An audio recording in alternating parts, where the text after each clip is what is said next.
in a thigh lift, do you include liposuction to the knees, or is it a separate procedure? And can a lipoma on the knee also be removed at the same time? Sorry for asking so much. It's quite all right. That's literally why I'm here. So thank you for your question.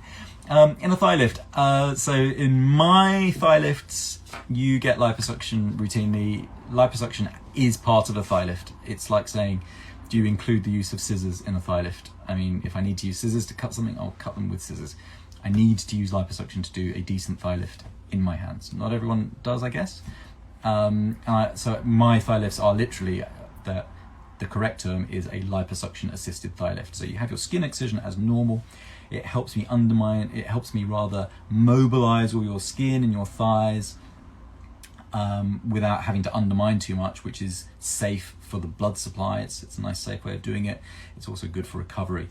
The other thing, and it slightly more alludes to what you were asking, is it's a great way of feathering, because one of the things that could happen in a thigh lift is, you know, we're removing the skin, and sometimes there's quite a big width of skin to remove, and it then tapers down to a point. And at that point, there's a risk of this kind of, as the closure comes together, there's a risk of a little bulge at the bottom, and I don't like that bulge. So I will often liposuction beyond my skin excision and go great guns. So that is, yeah, the inside of the knees. Sometimes people have other concerns about their thighs that they're particularly bothered about, and yeah, just tell me and we'll look at those and go, yeah, liposuction those at the same time, that's fine.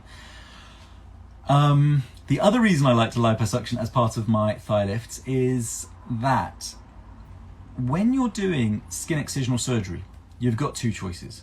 You remove too much or you remove too little. And if you drill down, I mean, obviously you want to get it just right, don't you? But if you look hard enough and closely enough, at some level, we've either removed too much or we've removed too little. Now, removing too little leaves things a bit baggy. Removing too much leaves your wound splitting open and a problem, or things at least being extremely tight and a risk of that. So if you have to do one, you kind of want to leave too much rather than too little. Problem is, if you leave too much, then the swelling goes down after a while, things stretch a bit, and then you come back and you guys, you don't want stuff left behind. You've gone through surgery, right? You want it to be worth it. And so there's really, you know, a drive to try and get as much as we possibly can, yet keep it safe. Here comes liposuction. Because instead of having to hold back and make sure that it's, you know, I've left a bit of a margin of safety, I take to the nose exactly what I think I can. I'm not holding back, I'm just taking all of that, you know, it's coming, boom. So where's my safety net? I am not an imprudent guy. Well, the safety net is in liposuction, because if it's just a bit on the tight side and you're a bit uncomfortable and you can close it, but is that leg gonna turn purple or whatever? You know, you can liposuction more around the circumference of the thigh, and that is giving you relatively more skin. So you can just make those last minute final adjustments, fine tuning at the end. So yeah. Lastly, you asked about a lipoma. Can it be removed at the same time? Sure it can. And you could remove it with liposuction. Liposuction is a means of treating lipomas.